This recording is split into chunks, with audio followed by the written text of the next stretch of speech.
Meet the editors. കേരളത്തോട് ആമവേഗമോ എന്നാണ് ചോദ്യം.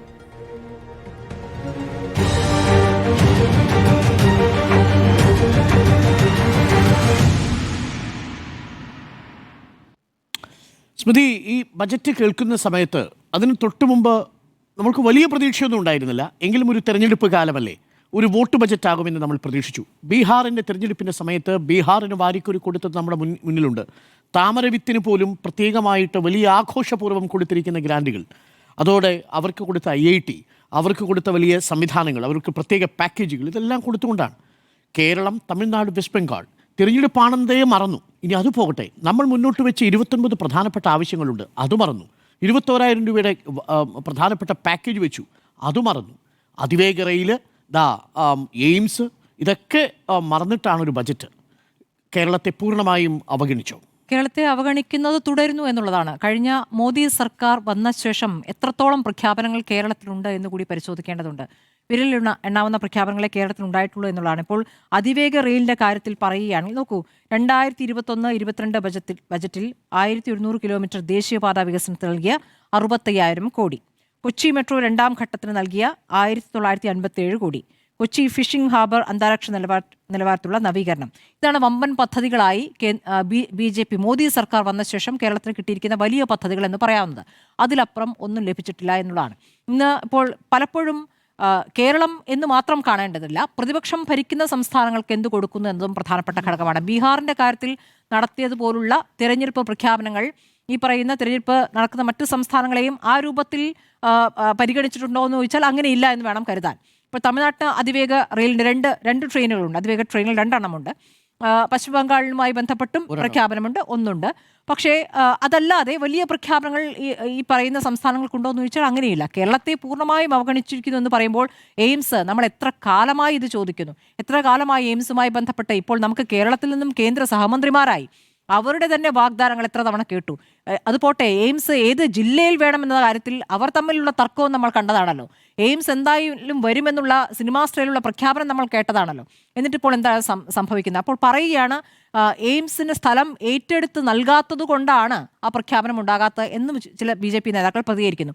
അപ്പോൾ മറ്റ് സംസ്ഥാനങ്ങൾക്ക് മറ്റ് പദ്ധതികൾ ലഭിക്കുമ്പോൾ എല്ലാം സ്ഥലം ഏറ്റെടുത്ത് നൽകിയ ശേഷമാണോ പദ്ധതി പ്രഖ്യാപനം ഉണ്ടാകുന്നത് എന്നൊരു ചോദ്യം അവിടെ നിൽക്കുകയാണ്. ഇനി അതിവേഗ റെയിലുമായി ബന്ധപ്പെട്ട് നിങ്ങളിപ്പോൾ ആ ആവശ്യം ഉന്നയിച്ചിട്ടല്ലേ ഉള്ളൂ. ഇപ്പോൾ റെയിലിൻ്റെ കാര്യത്തിൽ ആ പദ്ധതി തള്ളിയിരിക്കുന്നു കേന്ദ്രം. അപ്പോൾ നിങ്ങൾ പുതിയ പദ്ധതി മുന്നോട്ട് വയ്ക്കുമ്പോൾ അതിന് DPR ഉണ്ടായി, അതിന് പഠനം നടക്കേണ്ടതുണ്ട്. ഇതിപ്പോൾ നമ്മൾ കേട്ടല്ലോ ശ്രീധരൻ്റെ പ്രതികരണം. ഇത് ഈ ബജറ്റിൽ നിങ്ങൾ പ്രതീക്ഷിക്കേണ്ടതല്ല. DPR, അതായത് അദ്ദേഹമാണ് തീരുമാനിക്കുന്നത്, സംസ്ഥാനവും കേന്ദ്രവും തമ്മിലുള്ളതല്ല.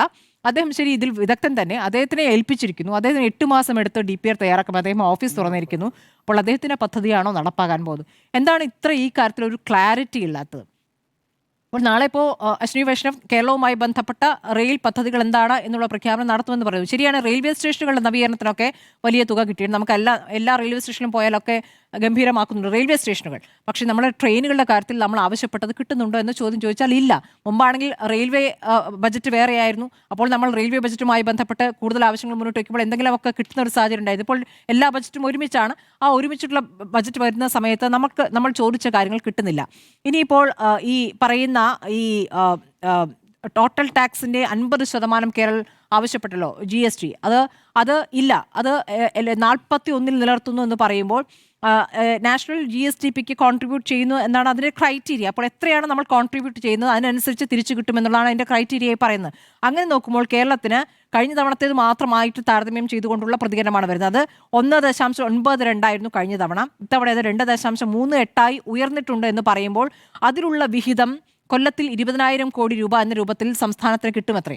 അങ്ങനെ വരുമ്പോൾ അതൊരു വലിയ നഷ്ടമാണോ എന്ന ചോദ്യം. പക്ഷേ നമ്മൾ കേരളം ചോദിക്കുന്നത് അതിനു മുമ്പുള്ള വിഹിതത്തെക്കുറിച്ചാണ്. അത് 2.67 2.34 ഒക്കെ ആയിരുന്നു.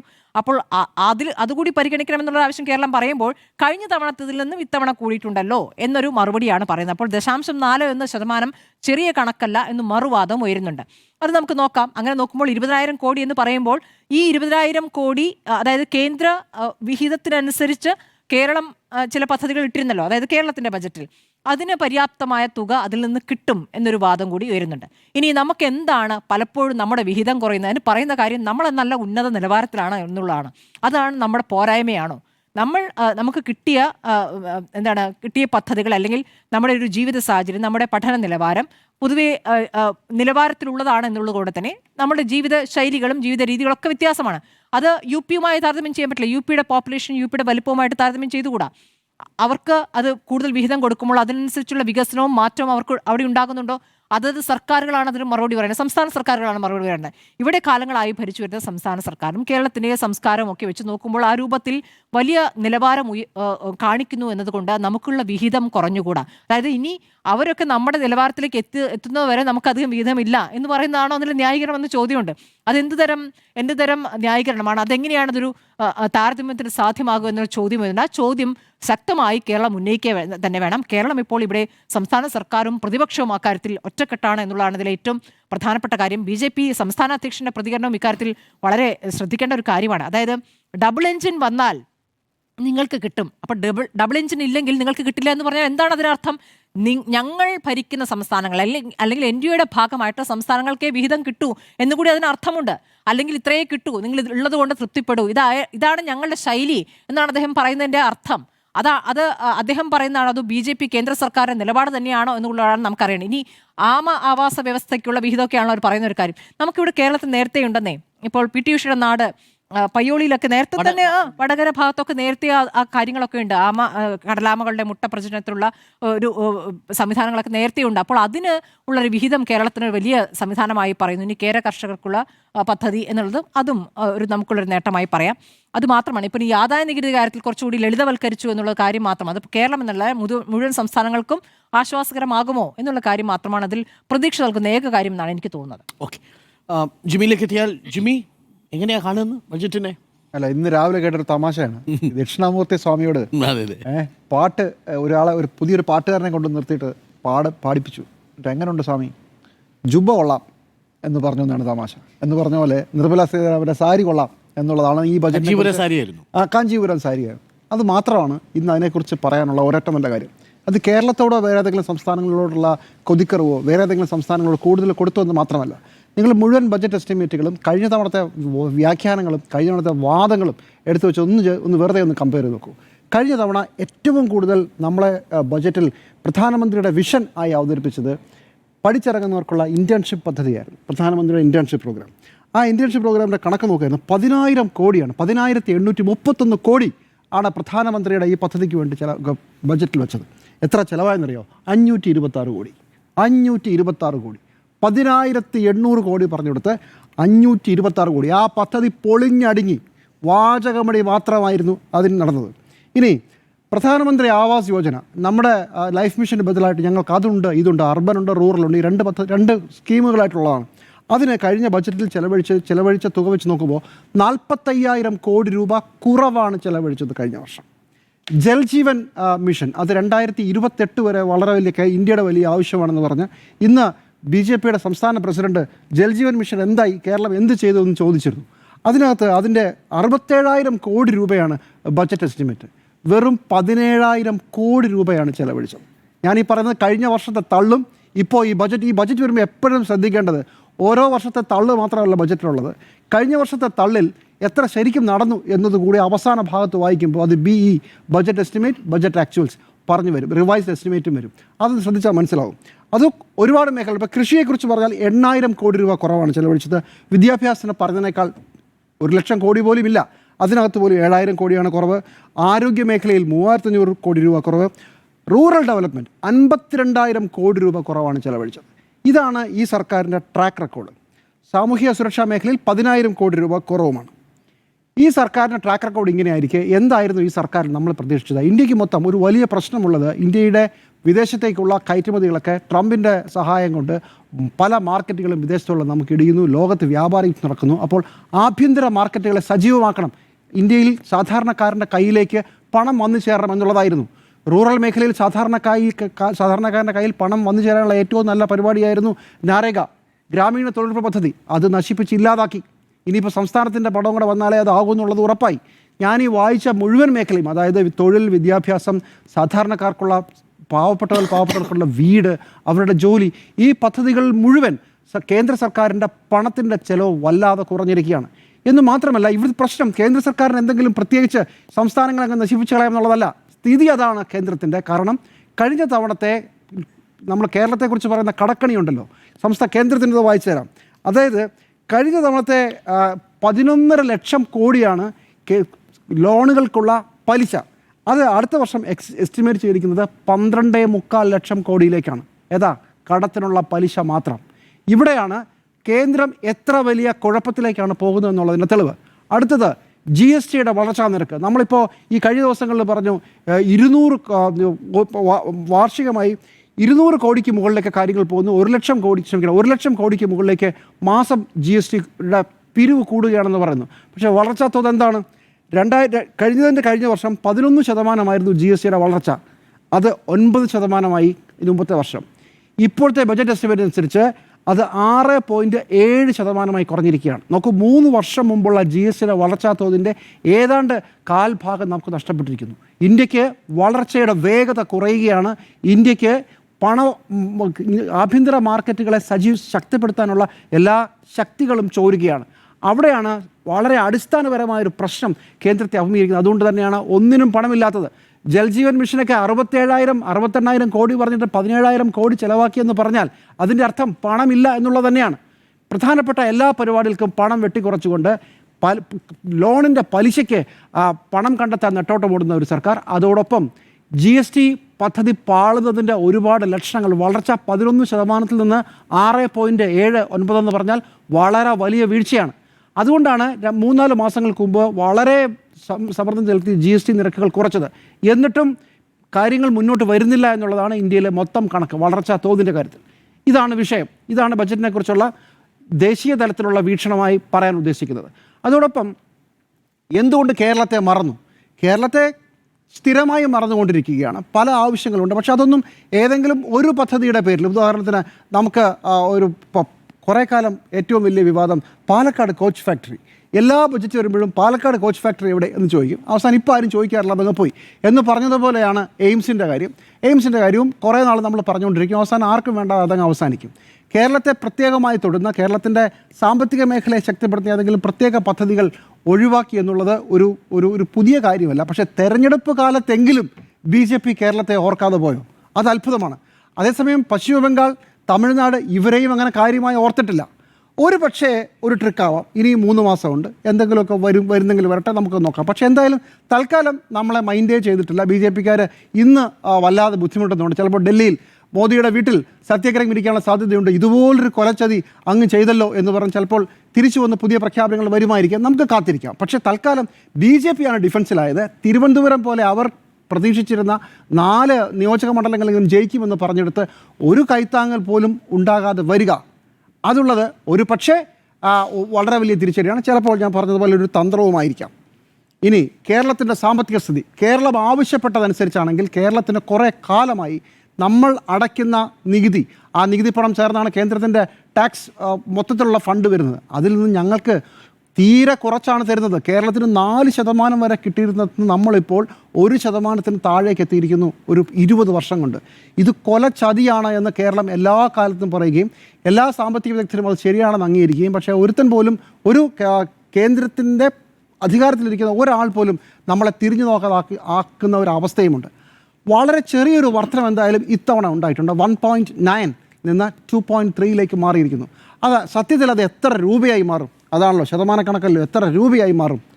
നമുക്ക് കഴിഞ്ഞ തവണ 24,000 കോടി രൂപയാണ് നമുക്ക് 24,500 കോടിയാണ് കേന്ദ്രത്തിൻ്റെ ടാക്സ് ഫണ്ടിൽ നിന്ന് ഡെവല്യൂഷനായിട്ട് നമുക്ക് കിട്ടിയത്. അത് ഒരു 36,000 കോടിയായി കൂടാനുള്ള സാധ്യതയുണ്ട്. അത്രയേ ഉള്ളൂ. ഒരു 11,000 കോടി, 11,500 കോടിയാണ് ആകെ കിട്ടുക. ഇവിടെയാണ് കഴിഞ്ഞ ദിവസം KN ബാലഗോപാൽ അവതരിപ്പിച്ച ബജറ്റ് പൊളിയാൻ പോകുന്നത്. ഞാൻ അന്നും പറഞ്ഞു ഒരു 40,000 കോടിയുടെ അധിക വരുമാനമാണ് പ്രതീക്ഷിച്ചത്. 40,000 രൂപ കേന്ദ്രം ഇങ്ങനെ തരും എന്നാണ് പറഞ്ഞിരുന്നത്. 27,000 അല്ല, മൊത്തം. അതായത് 42,000 കോടിയാണ് കിട്ടിക്കൊണ്ടിരുന്നത്. അത് 80,000 ആകുമെന്നാണ് പറഞ്ഞത്. അതിനകത്ത് ടാക്സ് മാത്രമല്ല, ഗ്രാൻഡ് ഇൻ എയ്ഡ് കൂടിയുണ്ട്. ഗ്രാൻഡ് ഇൻ എയ്ഡ് 13,000 കോടി നമ്മൾ കഴിഞ്ഞോണ്ട് പ്രതീക്ഷിച്ചു. അത് 7,000 ചില്ലുവാനമേ കിട്ടിയുള്ളൂ. അത് ഇത്തവണ 24,000 കോടി ആകും എന്നാണ് നമ്മൾ പ്രതീക്ഷിച്ചത്. ഇതാണ് പരിപാടിയെങ്കിൽ അതും കിട്ടാനുള്ള സാധ്യതയില്ല. ചുരുക്കത്തിൽ ഒരു 20-25,000 കോടി ഷോർട്ടായിട്ട് കേന്ദ്രത്തിൻ്റെ 30,000 കോടി വരെ ഷോർട്ടായിട്ട് നമ്മൾ നിൽക്കാൻ പോകുന്നുള്ളൂ. 42,000 കോടി പ്രതീക്ഷിച്ചെടുത്ത്. അപ്പോൾ ബജറ്റ് വീണ്ടും മാറ്റി പണിയേണ്ടി വരും. നമ്മുടെ 2,40,000 കോടിയുടെ ബജറ്റ് എസ്റ്റിമേറ്റ് കുറയാൻ പോകുന്ന ഒരു പ്രശ്നമുണ്ട്. ചുരുക്കത്തിൽ കേരളത്തിന് പല രീതിയിൽ ഗുണമില്ലാത്തൊരു ബജറ്റാണ്. ഇന്ത്യക്ക് മൊത്തം, ഇന്ത്യയിലെ ഗ്രാമീണ മേഖലയെ, ഇന്ത്യയിലെ സാധാരണക്കാരെ, ഇന്ത്യയിലെ പാവപ്പെട്ടവരെ അവരെ ചേർത്ത് പിടിക്കുന്ന ഒരു ബജറ്റല്ല എന്നുള്ളതാണ് കേരളത്തോടുള്ള അവഗണനയേക്കാൾ കൂടുതൽ നമ്മളെ വിഷമിപ്പിക്കേണ്ടതും ഭയപ്പെടുത്തണം. കാരണം ഈ സർക്കാരിൻ്റെ ത്രസ്റ്റ് വേറെ ഏതൊക്കെയോ മേഖലകളിലാണ്. GST ഗ്രോത്ത് 11% നിന്ന് 7% കുറയുന്നു എന്നുള്ളത് അതാവണം ഇന്നത്തെ വാർത്ത. അത് വളരെ വലിയ അപകടം പിടിച്ച ഒരു ട്രെൻഡിലേക്കാണ് പോകുന്നത്. ഗ്രോത്ത് റേറ്റ് കുറയുകയാണ്, 6.7, 6.8 പോകുന്നത്. ഇങ്ങനെയാണെങ്കിൽ എങ്ങനെയാണ് ആഭ്യന്തര ഉൽപ്പാദനം ശക്തമാകുക? ഫോറിൻ ഇൻവെസ്റ്റ്മെന്റ് പ്രോത്സാഹിപ്പിക്കുകയും ചെയ്യാണ്. ഫോറിൻ ഇൻവെസ്റ്റ്മെന്റ് പ്രോത്സാഹിപ്പിക്കേണ്ടതാണ്. നെഗറ്റീവാണ്. ഇപ്പോൾ ഏറ്റവും അവസാനം ഫോറിൻ ഇൻവെസ്റ്റ്മെന്റ് നെഗറ്റീവാണ്. അതിന്റെ കാര്യത്തിൽ പ്രത്യേകിച്ച് ഒന്നും വന്നിട്ടില്ല. ഫോറിൻ ഇൻവെസ്റ്റ്മെന്റ് നെഗറ്റീവായിട്ട് കിടക്കുകയാണ് ഇപ്പോൾ തന്നെ. അതേസമയം നമ്മൾ ഷെയർ മാർക്കറ്റിലേക്ക് നോക്കിയാൽ ഷെയർ മാർക്കറ്റിലെ ടാക്സ്, ചില മേഖല ടാക്സ് കൂട്ടുകയും ചെയ്തു. എന്താണ് നിർമ്മലാ സീതാരാമൻ ഉദ്ദേശിക്കുന്നതെന്ന് ചോദിച്ചാൽ ഒരു പിടിയുമില്ല. പിടിച്ചു നിൽക്കാനുള്ള ശ്രമമാകാനുള്ള എല്ലാ സാധ്യതയും ഉണ്ടെന്നാണ് ഞാൻ കരുതുന്നത്. കേരളത്തോട് ആമവേഗമോ എന്നാണ് ചോദ്യം. നമുക്കിപ്പം പിയാ സുനിൽ കൂടി ചേരുന്നുണ്ട്, ടെലി ട്രാൻസ്പോർട്ടിംഗ് സ്റ്റുഡിയോ സംവിധാനം വഴി. പിയാ സുനിൽ, വെൽക്കം. പിയാ സുനിൽ, ബജറ്റ് നമ്മൾ ആഴത്തിൽ വിശകലനം ചെയ്തു. എല്ലാവരും നിരാശയാണ്. BJPയോട് അനുഭാവമുള്ളവർ പോലും 6 പോയിന്റിനപ്പുറത്തേക്ക് കൊടുത്തിട്ടില്ല. ആമവേഗമാണോ കേരളത്തിൻ്റെ കാര്യം നോക്കിയാൽ? ആമവേഗത്തിൽ പോയാൽ മതിയെന്നാണ് കേന്ദ്രത്തിൻ്റെ തീരുമാനം. കേരളത്തെ മാത്രമല്ല, രാജ്യത്ത് അടിസ്ഥാന മേഖലയെ പൂർണ്ണമായി അവഗണിച്ചൊരു ബജറ്റാണിത്. ജിമ്മി സാമ്പത്തിക കാര്യങ്ങളെക്കുറിച്ച് വിശദമായി പറഞ്ഞു. നോക്ക്, ഈ ബജറ്റ് ഏറ്റവും കൂടുതൽ ഊന്നൽ നൽകേണ്ടിയിരുന്നത് കാർഷിക മേഖലയ്ക്കായിരുന്നു. ഇന്ത്യയുടെ മൊത്തം ആഭ്യന്തര ഉൽപ്പാദനം എന്ന് പറയുന്നത് 200 ലക്ഷം കോടിയാണ്. അതിൽ 20% കാർഷിക മേഖലയിൽ നിന്നുള്ള ഉൽപ്പാദനമാണ്. കഴിഞ്ഞ സാമ്പത്തിക സർവേ പാർലമെൻറ്റിൽ വെച്ചപ്പോൾ കാർഷിക വളർച്ചയിൽ 1% കുറവാണ് വന്നത്. കഴിഞ്ഞ സാമ്പത്തിക വർഷം 4.4% കാർഷിക വളർച്ചയാണ് രാജ്യത്ത് രേഖപ്പെടുത്തിയതെങ്കിൽ ഇത്തവണ അത് 3.3% കുറഞ്ഞു. എന്ന് വെച്ചാൽ 1% കാർഷിക വളർച്ച കുറഞ്ഞിട്ടുണ്ട്.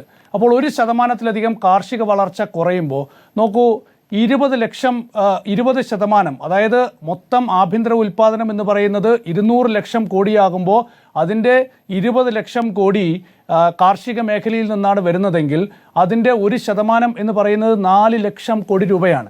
അപ്പോൾ 4 ലക്ഷം കോടി രൂപയുടെ കാർഷിക ഉൽപ്പാദനത്തിൽ ഇടിവുണ്ടായിട്ട് കാർഷിക മേഖലയ്ക്ക് വേണ്ടി എന്താണ് ധനമന്ത്രി നിർമ്മലാ സീതാരാമൻ പ്രഖ്യാപിച്ചത്? എന്ത് വലിയ പദ്ധതിയാണ് കാർഷിക മേഖലയ്ക്ക് വേണ്ടി പ്രഖ്യാപിച്ചത്? കൃഷി മന്ത്രാലയത്തിന് അനുവദിച്ചിരിക്കുന്ന 1.4 ലക്ഷം കോടി രൂപയാണ്. എന്ന് വെച്ചാൽ 5% അധികം പ്രഖ്യാപനം നടത്തി. അതിനപ്പുറത്ത് കാർഷിക മേഖലയെ ഉണർത്തുന്നതിന് വേണ്ടി, കാർഷിക മേഖലയിലെ പ്രശ്നങ്ങൾ പരിഹരിക്കുന്നതിന് വേണ്ടി ഒരു പ്രഖ്യാപനവും ഈ ബജറ്റിൽ ധനമന്ത്രി നിർമ്മലാ സീതാരാമൻ നടത്തിയിട്ടില്ല. കാർഷിക കടങ്ങൾ എഴുതിത്തള്ളണം എന്ന കർഷകരുടെ ഏറെ നാളത്തെ ആവശ്യമാണ്, അത് പരിഗണിച്ചിട്ടില്ല. രാസവളം സബ്സിഡി അത് മാത്രം എടുക്കാം. രാസവളം സബ്സിഡി കർഷകരെ സംബന്ധിച്ച് വളരെ പ്രധാനപ്പെട്ടതാണല്ലോ. കഴിഞ്ഞ സാമ്പത്തിക വർഷം റിവൈസ്ഡ് ബജറ്റ് എസ്റ്റിമേറ്റ് പ്രകാരം 1,86,460 കോടി രൂപയാണ് കാർഷിക സബ്സിഡിക്ക് വേണ്ടി വിനിയോഗിച്ചത്. ഈ ബജറ്റിൽ എത്ര അനുവദിച്ചിരിക്കുന്നത് അറിയോ? 1,70,781 കോടി രൂപ, 15,679 കോടി രൂപ കുറവാണ്. അപ്പോൾ രാസവളം സബ്സിഡി, രാസവളം എത്രത്തോളം പ്രധാനപ്പെട്ടതാണ്, ആ സബ്സിഡി വെട്ടിക്കുറച്ചു ഈ ബജറ്റിൽ. അപ്പോൾ അതുപോലെ തന്നെ അഗ്രികൾച്ചർ റിസർച്ചിന് വേണ്ടിയിട്ടുള്ളത് 10,281 കോടി രൂപയാണ് കഴിഞ്ഞ ബജറ്റിൽ നീക്കിവെച്ചത്. ഈ ബജറ്റിൽ എത്രയാണ്? 9,967 കോടി രൂപ. അപ്പോൾ ആ മേഖലയിലും കുറഞ്ഞു. ഇപ്പോൾ കർഷകർക്ക് വേണ്ടി ഒരു AI ആപ്പ് തുടങ്ങും, അവർക്ക് അതുവഴി കുറേ അവരെ എഡ്യൂക്കേറ്റ് ചെയ്യും എന്നൊക്കെയാണ് ധനമന്ത്രി നിർമ്മലാ സീതാരാമൻ ആകെ കൃഷി എന്ന പേരിൽ ഇന്ന് ബജറ്റ് പ്രസംഗത്തിൽ പറഞ്ഞിട്ടുള്ളത്.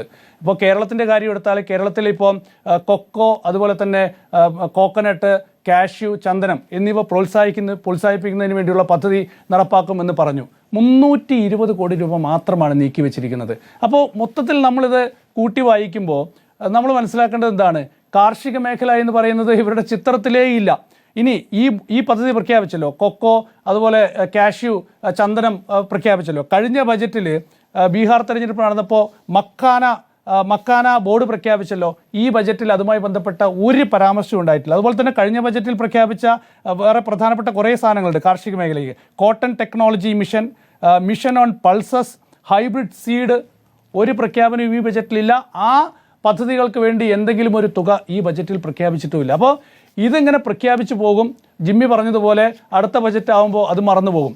മറ്റൊരു സെക്ടറാണ് തൊഴിൽ മേഖല എന്ന് പറയുന്നത്. തൊഴിലാളികൾ വലിയ പ്രതിസന്ധികളാണ് രാജ്യത്ത്. തൊഴിൽ പ്രതിസന്ധിയുണ്ട്, തൊഴിലില്ലായ്മ വലിയ പ്രശ്നമാണ്. അത് പരിഹരിക്കാൻ എന്താണ് ധനമന്ത്രി നിർമ്മലാ സീതാരാമൻ ചെയ്തത്? അപ്പോൾ നിങ്ങൾക്ക് സാമ്പത്തിക മേഖലയിൽ വളർച്ചയുണ്ടാകണം, വ്യാവസായിക രംഗത്ത് വളർച്ചയുണ്ടാകണം. പക്ഷേ അതിനുവേണ്ടി ഒരു നിർദ്ദേശവും ഈ ബജറ്റ് മുന്നോട്ട് വയ്ക്കുന്നില്ല.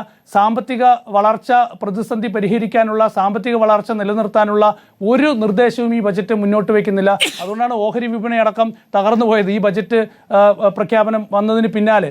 ഇനി നോക്കൂ, നമ്മൾ കേരളത്തിലേക്ക് വന്നു കഴിഞ്ഞാൽ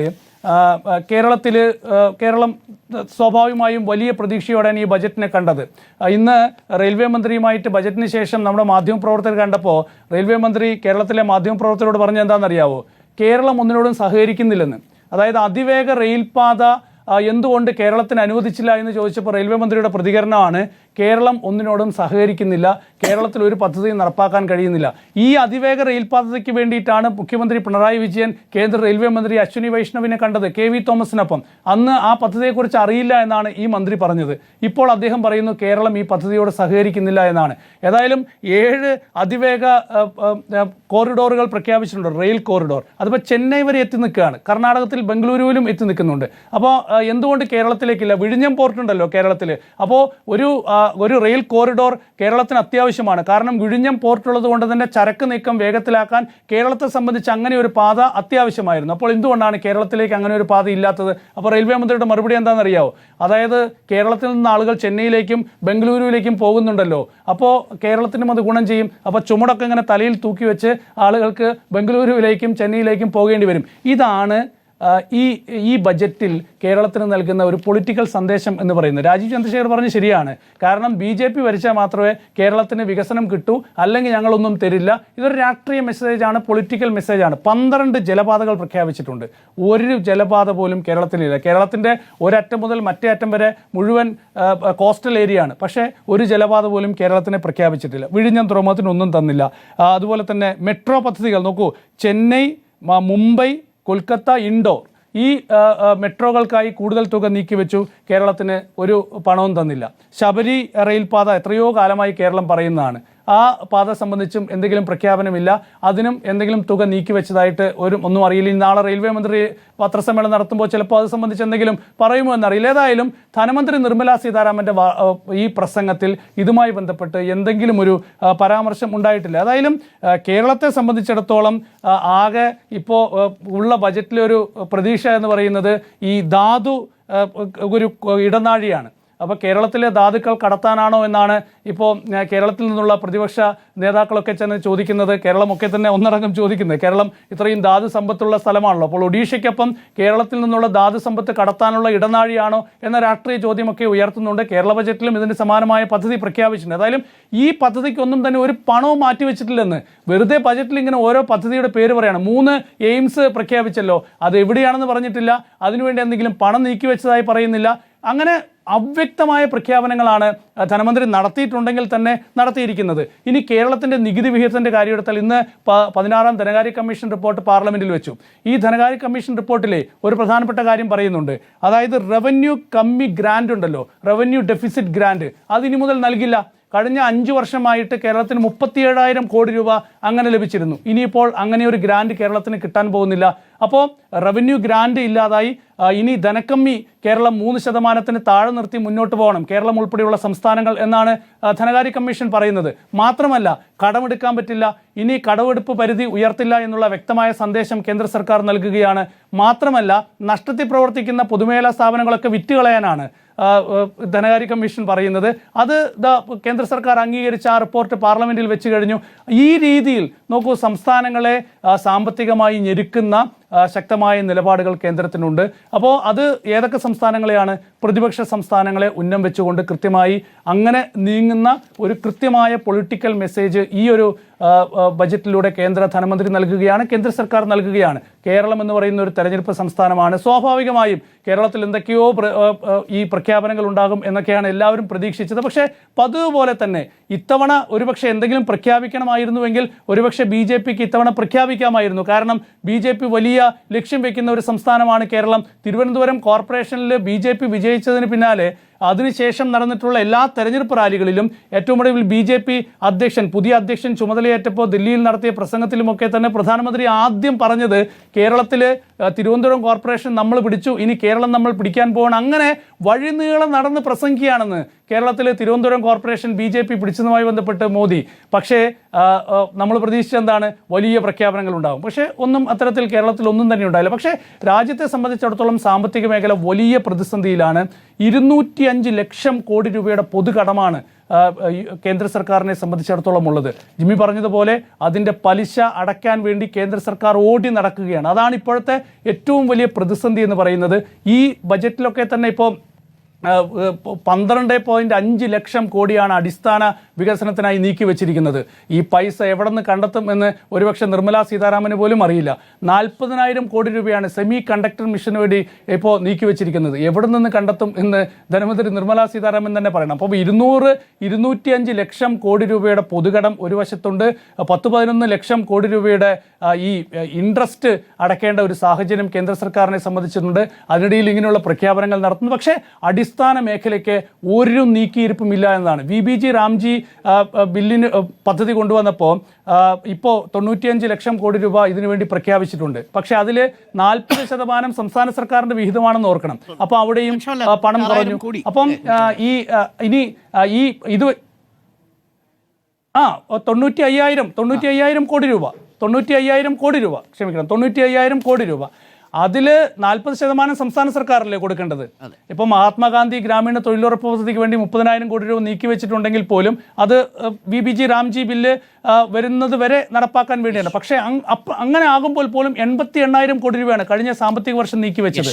അപ്പം ഈ അടിസ്ഥാന മേഖലയ്ക്ക് പണം നീക്കി വെക്കുന്ന കാര്യത്തിൽ ഈ ബജറ്റ് ഏറെ പുറകോട്ട് പോയിട്ടുണ്ട്. ജനങ്ങളുടെ കയ്യിൽ പണം വരാതെ എങ്ങനെയാണ് സാമ്പത്തിക രംഗം മെച്ചപ്പെടുക? അപ്പോൾ അക്കാര്യത്തിൽ ഒരു മാജിക്കും ഇത്തവണ ധനമന്ത്രി നിർമ്മലാ സീതാരാമൻ നടത്തിയിട്ടില്ല. ഒപ്പം കേരളത്തെ പൂർണ്ണമായി അവഗണിച്ചു. ആമ ഇഴയുന്നത് പോലെ കേരളം ഇഴഞ്ഞാൽ മതി എന്നുള്ളൊരു രാഷ്ട്രീയ സന്ദേശം ഈ ബജറ്റിലൂടെ കേന്ദ്ര സർക്കാർ കൃത്യമായി കേരളത്തിന് നൽകിയിട്ടുണ്ട്. പണ്ട് പ്രധാനമന്ത്രി കേരളത്തിൽ വന്ന് പറഞ്ഞല്ലോ, കേരളം സൊമാലിയ പോലെയാണ്. അപ്പോൾ കേരളം സൊമാലിയ പോലെ തുടരട്ടെ എന്ന് കേന്ദ്ര സർക്കാർ തീരുമാനിക്കുന്നുണ്ടാകും. ഓക്കെ, കേരളത്തെ അപമാനിക്കുക മാത്രമല്ല തുടർച്ചയായി അവഹേളിക്കുക കൂടി ചെയ്യുന്നൊരു ബജറ്റാണ് എന്നുള്ളതാണ് ഈ വിഷയത്തിൽ എൻ്റെ ടേക്ക്. ഏറ്റവും നിർഭാഗ്യകരമായ കാഴ്ച, ദയനീയമായ കാഴ്ച ഇന്ന് നമ്മൾ കണ്ടത് ഈ ബജറ്റിനെ ന്യായീകരിക്കാൻ വേണ്ടി ശ്രമിക്കുന്ന BJP നേതാക്കളുടെ അവസ്ഥയാണ്. പ്രത്യേകിച്ച് BJP സംസ്ഥാന അധ്യക്ഷൻ രാജീവ് ചന്ദ്രശേഖർ വളരെ ദയനീയമായി പരാജയപ്പെടുന്ന കാഴ്ചയാണ് നമ്മൾ കണ്ടത്. എന്തൊക്കെയോ അദ്ദേഹം പറയുന്നു. ജൽജീവൻ എവിടെയാണ് PM ആവാസ് യോജനയുമായി ബന്ധപ്പെട്ട പദ്ധതി എന്നുള്ള ചോദ്യങ്ങളൊക്കെ ചോദിക്കുന്നു. പ്രിയപ്പെട്ട പ്രേക്ഷകരെ, ഈ കണക്കുകളിടയിലൂടെ നമ്മൾ സഞ്ചരിക്കുമ്പോൾ അവസാനം പുള്ളി പറഞ്ഞു, നിങ്ങൾ NDA ഭരിച്ച ഡബിൾ എഞ്ചിൻ ആണെങ്കിൽ തരാം എന്നാണ് പറഞ്ഞത്. ഞങ്ങൾക്ക് തൽക്കാലം ഈ സിംഗിൾ എഞ്ചിൻ കൊണ്ട് തന്നെ നമ്മൾ എങ്ങനെ മെച്ചപ്പെടുന്നു എന്നതിൻ്റെ കണക്ക് കൂടി നമ്മൾ പറയണം. 2 ദിവസം മുമ്പല്ലേ നമ്മുടെ സംസ്ഥാന ബജറ്റ് അവതരിപ്പിച്ചത്. ഒരു താരതമ്യത്തിലൂടി തന്നെ വേണം നമ്മളിത് മനസ്സിലാക്കാൻ. കേരളം ഒരുപാട് പ്രതീക്ഷിച്ചു എന്നൊരു വസ്തുതയാണ്. തെരഞ്ഞെടുപ്പിൻ്റെ പശ്ചാത്തലമായതുകൊണ്ട് തന്നെ നമ്മളും പ്രതീക്ഷിച്ചു എയിംസ് കിട്ടും, അതിവേഗ റെയിൽ വരും. പക്ഷേ കിട്ടിയത് ആമയും തേങ്ങയും ഒക്കെയാണ് എന്നുള്ളതാണ്. ഇനി ആമയുടെയും തേങ്ങയുടെയും കാര്യമാണെങ്കിലും അതിനകത്ത് കൗതുകകരമായ 2 കാര്യമുണ്ട്. ഞാൻ അത് പറഞ്ഞുകൊണ്ട് തുടങ്ങാം. കടലാമ സംരക്ഷണം വന്നല്ലോ. നമ്മളെന്താ കരുതിയത്? കടലാമയോടുള്ള പ്രത്യേക സ്നേഹവും പരിസ്ഥിതി സംരക്ഷണത്തിൽ പ്രത്യേക താല്പര്യവുമുള്ള മോദി സർക്കാർ കടലാമകളെ സംരക്ഷിക്കാൻ വേണ്ടിയിട്ട് കേരളത്തിൻ്റെ കടൽ തീരങ്ങളിലേക്ക് ഒരു പ്രോജക്റ്റ് കൊണ്ടുവരുന്നു. പച്ചക്കള്ളം 2,500 കോടി രൂപയാണ് ഒരു വർഷം ഇവിടെ നിന്ന് കടൽ ചെമ്മീൻ അമേരിക്കയിലേക്ക് പോയില്ലെങ്കിലുള്ള നഷ്ടം. കടൽ ചെമ്മീന് വിലക്കുണ്ട്. എന്താ കടൽ ചെമ്മീൻ അമേരിക്ക വിലക്കേർപ്പെടുത്തിയതിൻ്റെ കാരണം? ഈ ടട്ടിലുകൾ, ഈ കടലാമകൾ ഇവിടുത്തെ മത്സ്യബന്ധനത്തിന് ഉപയോഗിക്കുന്ന വലകളിൽ കുടുങ്ങിയതുകൊണ്ട്, കടലാമകൾക്ക് വംശനാശം നേരിടുന്നത് കൊണ്ട് കേരളത്തിൽ നിന്നുള്ള കടൽ ചെമ്മീൻ അമേരിക്കയിലേക്ക് എടുക്കുന്നില്ല. കടൽ ചെമ്മീൻ വ്യാപാരികളെ സംബന്ധിച്ച് അത് വലിയ നഷ്ടമാണ്. ഒരു വർഷം 2,500 കോടി. അതായത് കേരളത്തിന് അനുവദിച്ചിരിക്കുന്ന കടലാമ സംരക്ഷണം പോലും ആർക്കു വേണ്ടിയാണ് എന്നുള്ളത് പ്രേക്ഷകർ മനസ്സിലാക്കുക. ഇനി വേറൊന്നും കൂടിയുണ്ട്, ധാതു ഇടനാഴി. ധാതു ഇടനാഴിയുടെ കാര്യത്തിലും അതേപോലെയാണ്. നമ്മളൊക്കെ വലിയ പ്രതീക്ഷ അർപ്പിച്ചതാണ് ധാതു ഇടനാഴി. ഇത് സംസ്ഥാന സർക്കാർ പ്രഖ്യാപിച്ച ധാതു ഇടനാഴിയല്ല. അതേത് ധാതു ഇടനാഴി? ചവറയും കൊച്ചിയും തമ്മിൽ ബന്ധിപ്പിക്കുന്ന KMRL-നെ കേന്ദ്രമാക്കിക്കൊണ്ടുള്ള ധാതു ഇടനാഴിയാണ് സംസ്ഥാന സർക്കാർ പ്രഖ്യാപിച്ചത്. എന്നാൽ ഇപ്പോൾ പ്രഖ്യാപിച്ചിരിക്കുന്ന ധാതു ഇടനാഴിയോ ഒഡീഷ, ആന്ധ്രാപ്രദേശ്, കേരളത്തിൻ്റെ കടൽ തീരത്തുള്ള ഏറ്റവും കൂടുതൽ ധാതു സമ്പത്തുകളുള്ള ആഴക്കടലിൽ നിന്ന് ഖനനം ചെയ്ത്, കേരളത്തിൻ്റെ തീരക്കടലിൽ നിന്ന് ഖനനം ചെയ്ത് നമ്മളുടെ ഈ ഇൽമനൈറ്റ് അടക്കമുള്ള ധാതു പദാർത്ഥങ്ങൾ കേരളത്തിന് പുറത്തേക്ക് കടത്തിക്കൊണ്ടു പോകാനുള്ള റൂട്ടാണ് വന്നിരിക്കുന്നത്. പ്രിയപ്പെട്ട പ്രേക്ഷകരെ, ഇത് കേരളത്തിൻ്റെ പൊതുമേഖലയിൽ ഖനനം നടത്തുന്ന ഒരു സംഗതിയല്ല. കേരളത്തിന് പുറത്ത് കടൽ ഖനനം നടത്താൻ വേണ്ടിയിട്ട് സ്വകാര്യ കമ്പനികൾക്ക് കുത്തകപ്പാട്ടത്തിനുള്ള അനുവാദം കൊടുത്തിരിക്കുന്ന കേന്ദ്ര സർക്കാർ ധാതു ഇടനാഴി എന്ന പേരിൽ കൊണ്ടുവരുന്നത് സംസ്ഥാന സർക്കാർ പ്രഖ്യാപിച്ച പൊതുമേഖലയിൽ നിൽക്കുന്ന ധാതു ഇടനാഴിയല്ല. അപ്പോൾ കടലാമയാണെങ്കിലും ശരി, നമ്മൾ വലിയ പ്രതീക്ഷയോടുകൂടെ ഇരുന്ന റെയർ എർത്ത് കോറിഡോർ ആണെങ്കിലും ശരി, ഇതൊന്നും തന്നെ കേരളത്തിൻ്റെ ഗുണകരമായ ഒന്നല്ല. പിന്നെ എന്താണ് എന്നുള്ളതാണ്. ഞാൻ കണക്കുകളിലൂടെ വരാം. എങ്ങനെയാണ് അവഗണന കേരളത്തോട് കാട്ടിയത്? ബജറ്റിനെ സൂക്ഷ്മമായി വിലയിരുത്തുമ്പോഴാണ് മനസ്സിലാവുന്നത്. ഞാൻ ആദ്യം ഈ താരതമ്യം ഒന്ന് പറയാം. നമ്മുടെ പൊതു കടത്തിൽ നിന്ന് തന്നെ തുടങ്ങാം. അതാണല്ലോ കേന്ദ്രത്തിൻ്റെ കടത്തെക്കുറിച്ച് നേരത്തെ ജിമ്മി പറഞ്ഞു സൂചിപ്പിച്ചു പോയി. കേന്ദ്രത്തിൻ്റെ കടത്തിൻ്റെ GDP കടം റേഷ്യോ എത്രയാ? ഇപ്പോൾ ഏറ്റവും ഒടുവിലുള്ള കണക്കനുസരിച്ച് ഇന്നത്തെ ബജറ്റിൽ അത് 55.6%. 55.6%. കേരളത്തിൻ്റെത് എത്രയാണ്? 38.87%. 34.87% കുറഞ്ഞു. കേന്ദ്രത്തിൻ്റെ കടം 55.6% നിൽക്കുകയും കേരളത്തിൻ്റെ പൊതുകടം 34.87%. അതായത് കടം GSDP റേഷ്യോ ആയി നിൽക്കുകയും ചെയ്തു. അപ്പോൾ കേരളമാണോ കേന്ദ്രമാണോ കടത്തിൻ്റെ കാര്യത്തിൽ മുൻപിൽ നിൽക്കുന്നത്? ഇനി അത് ആക്ച്വൽ ടൈംസിൽ പറയുമ്പോഴേ മനസ്സിലാവും. ഈ ശതമാനം പറഞ്ഞാൽ മനസ്സിലാവില്ല. കേന്ദ്രത്തിൻ്റെ കണക്ക് 200 ലക്ഷം കോടി രൂപ കടന്നു. കേന്ദ്രത്തിൻ്റെ പൊതുകടം 200 ലക്ഷം കോടി കടന്നു. കേരളത്തിൻ്റെ പൊതുകടമോ? കേരളം കടക്കണിയിൽപ്പെട്ടിരിക്കുന്നുവെന്ന് കള്ളം പറയുന്നവരോടാണ്. 200 കോടി കേന്ദ്രത്തിൻ്റെ കടന്നിട്ടുണ്ടെങ്കിൽ കേരളത്തിൻ്റെ കടമെന്ന് പറയുന്നത് ഏറ്റവും ഒടുവിലുള്ള കണക്കുകൾ പ്രകാരം 4.88 ലക്ഷം കോടിയാണ്. 4,88,000 കോടിയാണ് കേരളത്തിൻ്റേത്. കേന്ദ്രത്തിൻ്റേത് 200 ലക്ഷം കോടി കടന്നു എന്നുള്ളതാണ്. അപ്പോൾ അനുവാദത്തിൻ്റെ നിരക്കിലും ആക്ച്വൽ ടേംസിൽ നോക്കിയാലും കേന്ദ്രവും കേരളവും തമ്മിൽ കടലോളം ദൂരമുണ്ട് എന്നുള്ളതാണ്. അപ്പോൾ അതുകൊണ്ട് ഇനി കേരളം കടക്കണിയിലാണ് എന്ന് പറഞ്ഞുകൊണ്ട് പ്രത്യേകിച്ച് BJPയുടെ സാമ്പത്തിക ഉപദേഷ്ടാക്കൾ കേരളത്തെ ഉപദേശിക്കാൻ വരരുത്. കേരളം ഏറ്റവും മോശമായ കടക്കണിയുള്ള ആദ്യത്തെ 12 സംസ്ഥാനങ്ങളുടെ പട്ടികയിലില്ല എന്നതും നമ്മൾ ചേർത്ത് വായിക്കണം. അത് പോയിന്റ് നമ്പർ 1. പോയിന്റ് നമ്പർ 2, ഇനി നമുക്ക് രണ്ടാമത്തെ സ്റ്റാറ്റിസ്റ്റിക്സിലേക്ക് വരാം. നമ്മുടെ ഫിസ്ക്കൽ ഡെഫിസിറ്റും കേന്ദ്രത്തിൻ്റെ ഫിസ്ക്കൽ ഡെഫിസിറ്റും തമ്മിലുള്ള ബന്ധമൊന്ന് നോക്കൂ. ധനക്കമ്മി എത്രയും നിർത്തണമെന്നാണ് പറഞ്ഞത്? 4% കുറയ്ക്കണം. അതല്ലെങ്കിൽ ആരോഗ്യമുള്ള ഒരു എക്കണോമി ആയിരിക്കില്ല എന്നാണ് പറഞ്ഞത്. കേരളത്തിൻ്റെ എക്കണോമിയാണോ കേന്ദ്രത്തിൻ്റെ എക്കണോമിയാണോ ആരോഗ്യമുള്ളത്? കേന്ദ്രത്തിൻ്റെ ധനക്കമ്മി ഫിസ്ക്കൽ ഡെഫിസിറ്റ് 4.4%. കേന്ദ്രത്തിൻ്റെ ഫിസ്ക്കൽ ഡെഫിസിറ്റ്, കേരളത്തിൻ്റെ ഫിസ്ക്കൽ ഡെഫിസിറ്റ് 3.86%. 4% താഴെ നിൽക്കുന്നു കേരളം, 3.86. 4.4% കേന്ദ്രത്തിൻ്റെ ഫിസ്ക്കൽ ഡെഫിസിറ്റ്. അപ്പോൾ ധനക്കമ്മി എവിടെയാണ് കൂടുതൽ? കേന്ദ്രത്തിൽ കൂടുതൽ, കേരളത്തിൽ കുറവ്. പ്രതിശീർഷ വരുമാനം എടുത്തു നോക്കൂ. പ്രതിശീർഷ വരുമാനം കേരളത്തിൽ 1.79 ലക്ഷം. ഇന്നത്തെ ബജറ്റിൽ പറയുന്നു ദേശീയ പ്രതിശീർഷ വരുമാനം എന്ന് പറയുന്നത് 1.33 ലക്ഷം.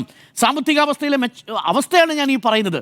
ഇനി ഈ കണക്കുകളെല്ലാം നമ്മളോട് പറയുമ്പോഴും നമ്മളെ എന്തുകൊണ്ട് നിരാകരിച്ചു എന്നുള്ളതാണ്. ഒറ്റ നോട്ടത്തിൽ നോക്കുമ്പോൾ മറ്റെല്ലാ സംസ്ഥാനങ്ങളിലും ഉള്ളതുപോലെ തന്നെയുള്ള ഒരു റിജക്ഷൻ മാത്രമേ ഉള്ളൂ. അല്ല, ഇതിനോടൊപ്പമാണ് നമ്മൾ ധനകാര്യ കമ്മീഷൻ കൂടി ചേർത്ത് വായിക്കേണ്ടത്.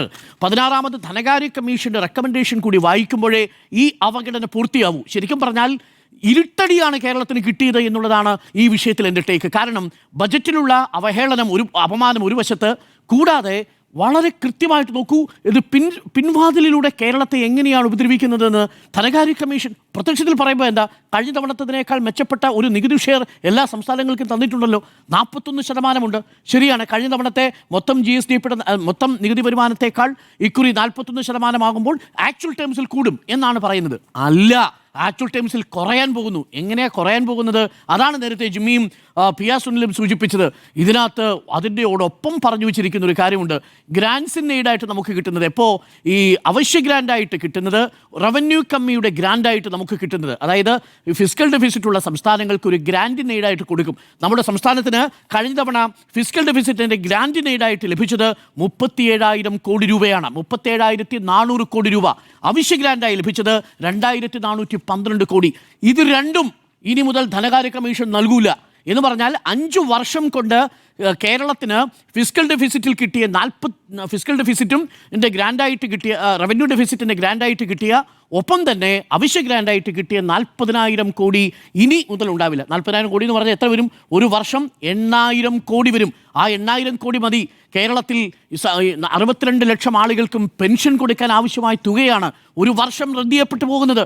5 വർഷം കൊണ്ട് 40,000 കോടിയുടെ നഷ്ടമുണ്ടാവാൻ പോകുന്നു. 17,000 കോടി സർക്കാർ ആവശ്യപ്പെട്ട ഈ വർഷം. ആവശ്യപ്പെട്ടതാണ്. ആവശ്യപ്പെട്ടത് പൂർണ്ണമായിട്ടും ഇല്ലാതാക്കി. 8,000 കോടിയുടെ സ്ഥാനത്ത് 17,000 കോടി കിട്ടുമെന്ന് പ്രതീക്ഷിച്ചു. ഇപ്പോൾ 8,000 കോടിയും കിട്ടാത്ത അവസ്ഥയായി എന്നുള്ളതാണ് ധനകാര്യ കമ്മീഷന്റെ മറ്റൊരു പ്രധാനപ്പെട്ട കാര്യം. പ്രിയപ്പെട്ട പ്രേക്ഷകരെ, രണ്ടാമത്തെ ഒരു കാര്യം കൂടി ഞാൻ പറയാം. ഇതിനകത്ത് തന്ത്രപരമായി ഒളിപ്പിച്ചു വെച്ചിരിക്കുന്ന ഒരു കാര്യമുണ്ട്. നമ്മുടെ സംസ്ഥാന സർക്കാർ ആവശ്യപ്പെട്ടത് എന്താ?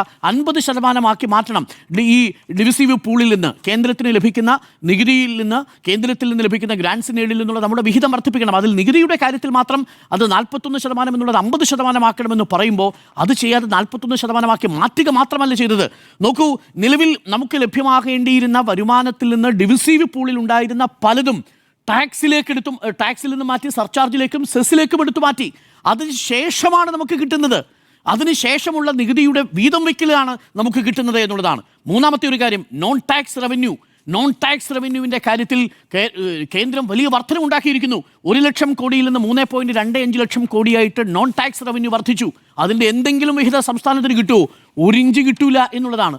1% പോലും കേരളത്തിന് കിട്ടുന്നില്ല എന്നുള്ളതാണ്. അപ്പോൾ നോൺ ടാക്സ് റവന്യൂൻ്റെ കാര്യത്തിൽ വർധനയില്ല.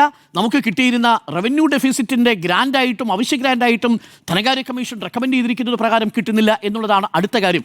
ഇനി വിവേചനം വ്യക്തമായിട്ട് അറിയണമെങ്കിൽ BJP ഭരിക്കുന്ന സംസ്ഥാനങ്ങൾക്ക് ധനകാര്യ കമ്മീഷൻ കൊടുക്കുന്നതും കേരളത്തിന് കൊടുക്കുന്നതും തമ്മിലുള്ള ഒരു കമ്പാരിസൺ കൂടി അറിഞ്ഞു തന്നെ പോകണം. ഉത്തർപ്രദേശിന് 17.6719, അതായത് 100 രൂപ കേന്ദ്രം മൊത്തം സംസ്ഥാനങ്ങൾക്കുമായി വീതിച്ച് നൽകുമ്പോൾ ഉത്തർപ്രദേശിന് 17 രൂപ കൊടുക്കുന്നു. ഉത്തർപ്രദേശിന് 17 രൂപ. ബീഹാറിന് കൊടുക്കുന്നത് 9 രൂപ, 9.948. മധ്യപ്രദേശിന് BJP ഭരിക്കുന്ന മറ്റൊരു സംസ്ഥാനത്തിന് കൊടുക്കുന്നത് 7 രൂപ 34 പൈസ. മഹാരാഷ്ട്രയ്ക്ക് കൊടുക്കുന്നത് 6 രൂപ 44 പൈസ. രാജസ്ഥാന് കൊടുക്കുന്നത് 5 രൂപ 92 പൈസ. നമ്മുടെ കേരളത്തിന് കൊടുക്കുന്നതോ 2 രൂപ 38 പൈസ. ഇതാണ് ധനകാര്യ കമ്മീഷൻ, 16ാം ധനകാര്യ കമ്മീഷൻ കേരളത്തോട് ചെയ്യുന്ന വിവേചനം. ഒരു ഭാഗത്ത് വിവേചനം, ഉത്തർപ്രദേശിന് 100-ൽ 17 രൂപ കൊടുക്കുകയും നമുക്ക് 100-ൽ 2 രൂപ 38 പൈസ മാത്രം തരികയും ചെയ്യുന്ന സംവിധാനം. അത് വിവേചനപരമല്ലേ? നമ്മൾ ആവശ്യപ്പെട്ടതൊന്നും നമുക്ക് അനുവദിച്ചില്ല.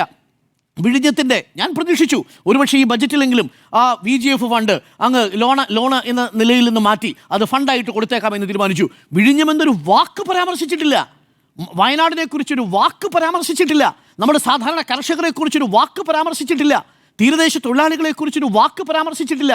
ഇതെവിടെയാണ് ഈ ബജറ്റ് ചേർത്ത് പിടിക്കുന്ന? കർത്തവ്യ എന്നാണ് പറഞ്ഞിരിക്കുന്നത്. ഇത് കർത്തവ്യമല്ല, ഇത് കർമ്മഫലമാണ് എന്നുള്ളതാണ് എനിക്ക് ഇതിനകത്ത് പറയാനുള്ളത്. ഞാനതിൽ വിശ്വസിക്കുന്നില്ലെങ്കിൽ പോലും ആ അവസ്ഥയിലാണ് ഇപ്പോൾ എത്തി നിൽക്കുന്നത്. കേരളത്തോട് ആമവേഗമോ എന്നുള്ളതാണ്. ഒരു ട്രോള് വന്നത് നമ്മുടെ കേരളത്തിൽ നിന്നുള്ള ഒരു സഹമന്ത്രി എയിംസ് അവിടെ ആവശ്യപ്പെട്ടപ്പോൾ നിർമ്മലാ സീതാരാമൻ പറഞ്ഞ ഒരു ചോദിച്ചു അത്രേ, ഉങ്ങൾക്ക് എയിംസ് വേണമാ എന്ന് ചോദിച്ചപ്പോൾ ഇവിടുന്ന് പറഞ്ഞു എന്ന് ആമ എന്ന് പറഞ്ഞപ്പോൾ കടലാമയുടെ സംരക്ഷണത്തിലുള്ള പ്രോജക്റ്റ് കൊടുത്തു എന്നുള്ളതാണ്. നമ്മുടെ സഹമന്ത്രിയുടെ ട്രോളായിട്ട് മാത്രം എടുത്താൽ മതി. പക്ഷേ ആ സഹമന്ത്രി ആലപ്പുഴയിലൊക്കെ കൊണ്ടുതരും മോനെ എന്ന് പറഞ്ഞിട്ടാണ് പോയത്. ബാക്കി അതേ ടോണിൽ പറയാൻ നമുക്ക് അനുവാദമില്ലാത്തത് കൊണ്ട് ഞാനിത് പറയാത്തതാണ്. ഇപ്പോൾ കേരളം തിരിച്ച് ചോദിക്കുന്നുണ്ട് എന്ന് മാത്രമേ ഞാൻ പറയുന്നുള്ളൂ. കേരളത്തിന് ആമവേഗമോ എന്നുള്ളതാണ് ചോദ്യം. നമുക്ക് ആമയും തേങ്ങയൊക്കെ ആണ് കിട്ടിയിരിക്കുന്നത്. അത് കിട്ടിയതിന് പിന്നിലും ഇങ്ങനെയുള്ള ചില സംഭവങ്ങളുണ്ട് എന്നുള്ളത് പറയാൻ വേണ്ടി മാത്രമാണ് പറഞ്ഞത്. അപമാനം, അവഹേളനം, വിവേചനം. കേരളത്തോട് ആമവേഗമോ എന്നാണ് ചോദ്യം. ആന്റോ കേരളത്തിലെ BJP അധ്യക്ഷൻ പറഞ്ഞതുപോലെ കേരളത്തിൽ BJP NDA അധികാരത്തിൽ വരികയാണെങ്കിൽ ഇതൊക്കെ കിട്ടും, അല്ലെങ്കിൽ കിട്ടില്ല എന്ന് ക്ലാരിറ്റിയോടുകൂടി പുള്ളി പറഞ്ഞു. അത് ജനങ്ങൾ മനസ്സിലാക്കിയാൽ മതി. വേറൊന്നും അതിനൊക്കെ അപ്പുറമില്ല. കേരളം എന്തൊക്കെയാണ് പ്രതീക്ഷിച്ചത്? എയിംസ് പ്രതീക്ഷിച്ചു, അതിവേഗ റെയിൽവേ പ്രതീക്ഷിച്ചു, തിരുവനന്തപുരം മെട്രോ പ്രതീക്ഷിച്ചു, തിരുവനന്തപുരം വികസനം പ്രതീക്ഷിച്ചു, കൊച്ചി മെട്രോ വിലീകരണം പ്രതീക്ഷിച്ചു, ശബരി റെയിൽ പ്രതീക്ഷിച്ചു, വിഴിഞ്ഞം അനുബന്ധ വികസനം പ്രതീക്ഷിച്ചു, പിന്നെന്താണ് കൂടുതൽ നികുതി വിഹിതം നമ്മൾ പ്രതീക്ഷിച്ചു, വയനാട് പുനരധിവാസം പ്രതീക്ഷിച്ചു, 21,000 കോടി രൂപയുടെ പാക്കേജ് പ്രത്യേകം പ്രതീക്ഷിച്ചു, റബ്ബർ കർഷകർക്ക് വേണ്ടിയിട്ടുള്ള ഫണ്ട് വിജയിച്ചു, ഈ പറഞ്ഞ വന്യമൃഗ ശല്യം 1,000 കോടി രൂപേൻ്റെ പ്രതീക്ഷിച്ചു, ഇപ്പോൾ എന്താണ് പ്രവാസി പിന്നെ പുനരധിവാസ പാക്കേജ് പ്രതീക്ഷിച്ചു, സുഗന്ധവ്യഞ്ജന പാക്കേജ് പ്രതീക്ഷിച്ചു. 21 പിന്നെ നമ്മുടെ ആവശ്യങ്ങൾ ഫിനാൻസ് മിനിസ്റ്ററെ നേരിട്ട് കണ്ടിട്ട് ധനമന്ത്രി ബാലഗോപാൽ നേരിട്ട് ആവശ്യപ്പെട്ടു.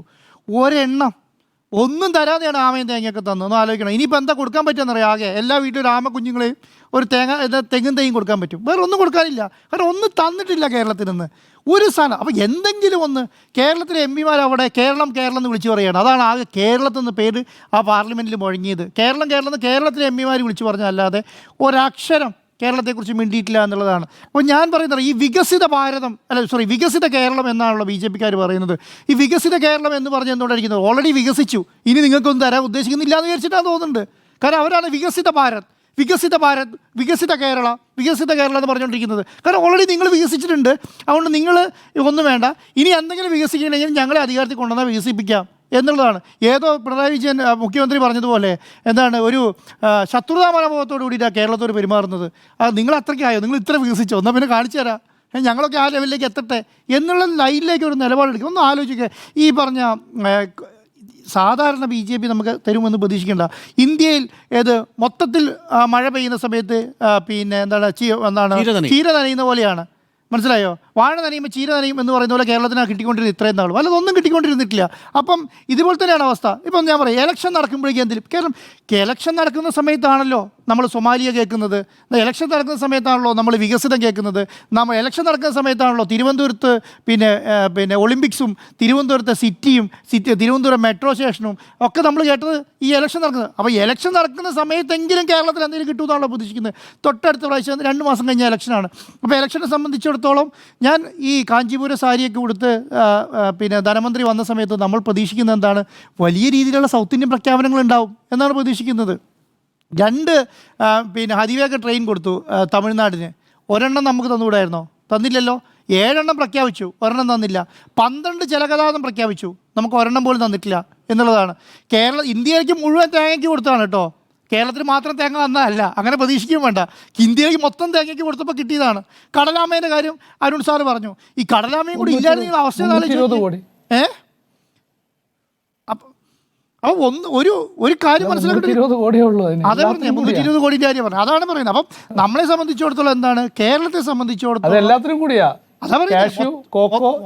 രാജ്യത്ത് 320 കോടി കൊടുത്തിട്ട് നമ്മൾ മലയാളിയുടെ അവസ്ഥ എന്തെങ്കിലും പറയണമെന്ന് വിചാരിച്ച് തേങ്ങ പറയുന്നതാണ് കേട്ടോ, വേറെ ഒന്നും പറയാനില്ല. തേങ്ങയ്ക്ക് തൃശ്ശൂരുകാരിക്ക് എന്ത് തേങ്ങ ഇഷ്ടം എന്ന് തൃശ്ശൂരുകാർ ചോദിക്കുന്ന അവസ്ഥയാണ്. അതിനപ്പുറത്തേക്ക് ഒന്നും ഇതിനെ കാണണ്ട. കേരളത്തെ സംബന്ധിച്ചിടത്തോളം കേരളം ഇത് പ്രതീക്ഷിച്ചാൽ മതി കേട്ടോ, കേരളം ഇത് പ്രതീക്ഷിച്ചാൽ മതി. ഇനി ഇലക്ഷൻ കഴിയുമ്പോൾ ഞാൻ വിചാരിക്കുന്നത് എന്താ അറിയോ, എൻ്റെ മനസ്സിലുള്ളതാണ്, ഒരു ഗട്ട് ഫീലിംഗ് ആയിട്ട് ഞാൻ പറയാം. 3 ആയുർവേദ എയിംസ് മാറ്റി വെച്ചിട്ടുണ്ട് ഇവർ. എന്തിനു വേണ്ടിയിട്ടായിരിക്കും എന്നറിയാം മിക്കവാറും. പക്ഷേ ഈ 3-ന് ഫണ്ട് മാറ്റി വെച്ചിട്ടില്ലേ, 3 പ്രഖ്യാപനത്തിൽ ഒതുക്കി നിർത്തിയിട്ടുണ്ട്. അത് ചിലപ്പോൾ ഇലക്ഷന് മുൻപ് ഒരു പരിപാടി നടത്തി ഇവിടെ വന്നിട്ട് പറയും, നിങ്ങൾ ചോദിച്ച കേരളത്തിൻ്റെ എയിംസ് ആയുർവേദ എയിംസ് ആദ്യഘട്ടമായി തരാം എന്ന് പറയാനായിരിക്കും മിക്കവാറും അത് മാറ്റി വെച്ചതെന്നാണ് ഞാൻ പ്രതീക്ഷിക്കുന്നത്. ചിലപ്പോൾ ഇപ്പോൾ നിങ്ങൾ പറഞ്ഞവരൊക്കെ എന്തായി എന്നും കൂടെ ചോദിക്കാമല്ലോ, അതുകൂടെ കൂട്ടിയിട്ടായിരിക്കും ചിലപ്പോൾ മാറ്റി വെച്ചിട്ടുണ്ടാവും, അതിന് സാധ്യത കാണുന്നുണ്ട്. അല്ലെങ്കിൽ ബാക്കി എല്ലാ സ്ഥലം പ്രഖ്യാപിച്ചപ്പോൾ ഈ ആയുർവേദ എയിംസ് മാത്രം പറയാത്തത് എന്താ? അത് ഒന്നില്ലെങ്കിൽ ഒന്നാമത്തെ കാര്യം എന്ന് പറയുന്നത്, കേരളത്തെ ആയുർവേദ സംവിധാനത്തിൽ നിന്ന് മാറ്റി നിർത്തി. ഇന്ത്യയിലെ കേരളമാണ് ആയുർവേദത്തിൻ്റെ ഹബ്ബ്. അതിനെ മാറ്റി നിർത്തിയിട്ട് ബാക്കി എയിംസ് പ്രഖ്യാപിക്കാൻ പറ്റില്ലല്ലോ, ആയുർവേദ എയിംസ് പ്രഖ്യാപിക്കാൻ പറ്റത്തില്ലല്ലോ. അതുകൊണ്ട് ഇപ്പോൾ അതിലൂടെ പ്രഖ്യാപിക്കാത്തതായിരിക്കും. ചിലപ്പോൾ പിന്നീട് ഡോക്യുമെൻ്റായി 3 സംസ്ഥാനത്തിൻ്റെ പേര് വരാനാണ് സാധ്യത. അല്ലെങ്കിൽ ഇതിപ്പോൾ ഇന്ന് 3 സംസ്ഥാനത്തിൻ്റെ പേര് പറയാത്തതിന് കാരണം ഇലക്ഷന് തൊട്ട് മുമ്പ് പ്രഖ്യാപിക്കാൻ വേണ്ടിയിട്ടായിരിക്കും. ഇതിലേതെങ്കിലും ഒന്ന് ഉറപ്പ്. ഒന്നാമത്തെ കാര്യം എന്ന് പറഞ്ഞാൽ, കേരളത്തെ മാറ്റി നിർത്തി എയിംസ് പ്രഖ്യാപിക്കാം, ആയുർവേദത്തെ മാറ്റി നിർത്തി എയിംസ് പ്രഖ്യാപിക്കാൻ പറ്റില്ല, കാരണം കേരള ഹബ്ബായതുകൊണ്ടാണ്. അപ്പോൾ ഇത് നമ്മളുകൂടെ മനസ്സിലാക്കിക്കോ. ചിലപ്പോൾ ഇലക്ഷന് മുമ്പ് എന്ന് പറയും, നിങ്ങൾ ചോദിച്ച പിന്നെ എയിംസില്ലേ മോനെ എന്ന് ചോദിച്ച സാധനം അതാ വന്നു എന്നൊന്നും കൂടെ പറയാൻ വേണ്ടിയിട്ടായിരിക്കാം ചിലപ്പോൾ. അപ്പോൾ അത് നമുക്ക് കണ്ടറിയാം. അപ്പോൾ കേരളത്തെ സംബന്ധിച്ചിടത്തോളം ഇത്രയും അവഹേളിക്കും എന്താണപ്പോൾ മുഖ്യമന്ത്രി ചോദിച്ച പോലെ ഈ പറയുന്ന ഇന്ത്യയുടെ ഭൂപടത്തിൽ ഇല്ലേ പോലും. കാരണം അവസാനമായപ്പം ചിലപ്പോൾ വരച്ചു വന്നോ മാറിപ്പോണ്ടാവും, ചിലപ്പോൾ ഇവർക്ക് ഓർമ്മ ഒന്നും ഉണ്ടാവില്ല. അത്രയാണ്. കാരണം വളരെ നീണ്ടു കിടക്കുന്ന ചെറിയൊരു സംസ്ഥാനമാണല്ലോ. കാരണം ഒന്ന് ആലോചിച്ച് നോക്കിയാൽ, കഴിഞ്ഞ 5 വർഷം, കഴിഞ്ഞ 10 വർഷം കേരളത്തിൽ കിഫ്ബി ഇല്ലെങ്കിലുണ്ടല്ലോ, കേരളത്തിൽ കിഫ്ബി ഇല്ലായിരുന്നെങ്കിൽ തീർന്നു പോയനെ. അടിസ്ഥാന വികസനത്തിന് 1 രൂപ തന്നിട്ടില്ല. വേറൊരു കാര്യം ഞാൻ പറയട്ടെ, ഇപ്പം നിതിൻ ഗഡ്കരി നാഷണൽ ഹൈവേക്ക് പണം തരും. നമുക്ക് പണം തന്നിട്ട് എന്ത് പറയുന്നറിയോ? സ്ഥലം എടുത്തുകൊണ്ടാ. എവിടുന്നത് എടുത്തു കൊടുക്കുക? ഇപ്പം MC റോഡ് പ്രഖ്യാപിച്ചു, അങ്കമാലി തുടങ്ങി തിരുവനന്തപുരം വരെ MC റോഡ് പ്രഖ്യാപിച്ചു. എന്നിട്ട് നമ്മളോട് പറയാ സ്ഥലം എടുത്തു കൊണ്ടാ. കേരളത്തിൻ്റെ സ്ഥലത്തിൻ്റെ വില അറിയാവുന്ന ആരാ? പൊന്നും വിലയാണ്. അത് കേന്ദ്രം തന്നെയാണ് അറിയാവുന്നത്. അപ്പോൾ അത് തരില്ല. അപ്പം നമ്മൾ കഷ്ടപ്പെട്ട് എവിടുന്നെങ്കിലൊക്കെ എന്നാൽ ശരി, ഞങ്ങൾ ലോൺ എടുത്തിട്ടെങ്കിലും ഇത് നടത്തിക്കൊള്ളൂ, നിങ്ങളോ പൈസ തരുന്നില്ല, ലോണെങ്കിലും എടുത്ത് നടത്തിക്കോളാം, കടപരിധി ഒന്നും എടുത്ത് തരുക, അല്ലെങ്കിൽ ഞങ്ങൾക്ക് കടമെടുക്കാനുള്ള പരിധി എങ്കിലും തരുക, അതും തരില്ല. അതിന് എന്നാലും ആ പണം തരാൻ പോകുന്നില്ല. അപ്പം നമ്മളോട് തന്നെ പറയും, നിങ്ങൾക്ക് ഇതൊക്കെ ചെയ്തോ, പക്ഷേ നിങ്ങൾ തന്നെ സ്വന്തം പണം കണ്ടെത്തണം. GSTയുടെ വരുമാനവും അതിൻ്റെ വരുമാനം മുഴുവൻ ആരാ കൊണ്ടുപോകുന്നത്? കേന്ദ്രം കൊണ്ടുപോകും. എന്നിട്ട് ഇപ്പോൾ പറയില്ലേ, ധനകാര്യ കമ്മീഷൻ പ്രഖ്യാപിച്ചിട്ട് പറയുകയാണ്, ബാക്കി എല്ലാ സംസ്ഥാനത്തിനും കൊടുത്തു കേട്ടോ, ബാക്കി എല്ലാ സംസ്ഥാനത്തിനും കൊടുത്തു. കേരളത്തിന് മാത്രം എല്ലാം വെട്ടിക്കളഞ്ഞു. ഈ ബഡ്ജറ്റ് ഫണ്ട് അല്ലാതെ വേറെ ഒരു ഫണ്ടും കേരളത്തിലില്ല. ഒന്ന് ആലോചിച്ച് നോക്കിയേ, ഏതെങ്കിലും ഒരു ഫണ്ട് ഉണ്ടായിരുന്നെങ്കിൽ ഓക്കെയാണ്. ബഡ്ജറ്റ് ഫണ്ട് അല്ലാതെ ഒരു ഫണ്ടും കേരളത്തെ സംബന്ധിച്ചിടത്തോളം ഇല്ല. അപ്പം ഈ കേരളത്തെ നടത്തിക്കൊണ്ട് പോകുന്ന ധനമന്ത്രിമാരുടെ അവസ്ഥ ചില്ലറ അവസ്ഥയല്ല.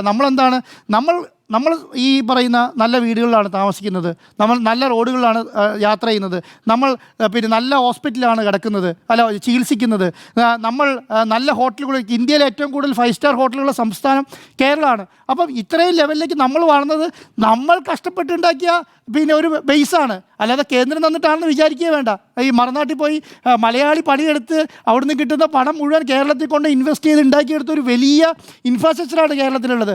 ആ കേരളം എപ്പോഴും പറയുന്നത് അറിയോ, നിങ്ങൾ കേരളത്തെ കണ്ടുപഠിക്കൂ. ഡൽഹിയിൽ പോകുന്ന മലയാളികൾക്ക് ഒരു വില പ്രത്യേകം കിട്ടും. കാരണം അവർ വേറെ ഏതോ ഒരു ലെവലിൽ ജീവിക്കുന്നവരാണ് എന്ന് പ്രതീക്ഷിക്കുന്നതാണ് നോർത്ത് ഇന്ത്യൻസ്കാർ മുഴുവൻ. അപ്പോൾ അത് കിട്ടുന്നത് എങ്ങനെയാണ്? നമ്മുടെ ഇവിടെ വിദ്യാഭ്യാസ സമ്പ്രദായം ഒന്ന് ആലോചിച്ച് നോക്കിയേ. എത്ര CBSE സ്കൂളുണ്ടെന്ന് കേരളത്തിൽ അറിയോ? ഓരോ പഞ്ചായത്തിലും ഓരോ CBSE സ്കൂളും സർക്കാർ സ്കൂളുകളുണ്ട്. ഓരോ പഞ്ചായത്തിലും 65,000 ക്ലാസ് മുറികളാണ് കേട്ടോ ഹൈടെക് ആയത് കേരളത്തിൽ. ഇന്ത്യയിൽ ഏതെങ്കിലും സംസ്ഥാനത്തായോ? അപ്പോൾ ഇതൊക്കെ കണ്ടിട്ട് പറയുകയാണ് നിങ്ങൾ ഓൾറെഡി വികസിച്ചു, അതുകൊണ്ട് നിങ്ങൾക്കിനി പണം ആവശ്യമില്ല. ഞങ്ങൾ 17 രൂപ 100 രൂപയ്ക്ക് 17 രൂപ അവിടെ കൊടുക്കുന്ന സമയത്ത് നിങ്ങൾക്ക് 2.5 രൂപ തരും. അത് നിവൃത്തിയില്ലാതെ തരുന്നതാണ് കേട്ടോ, അല്ലാതെ ഒരു 4 രൂപ തരണം എന്ന് വിചാരിച്ച് തരാൻ പറ്റാഞ്ഞിട്ടല്ല, ഇത്ര തന്നെ മതി എന്ന് വിചാരിച്ചിട്ടാണ്. കേരളത്തോട് ആമ വേഗമോ എന്നതായിരുന്നു ചോദ്യം. 5 പേരുടെയും അഭിപ്രായം യെസ് എന്ന് തന്നെയാണ്.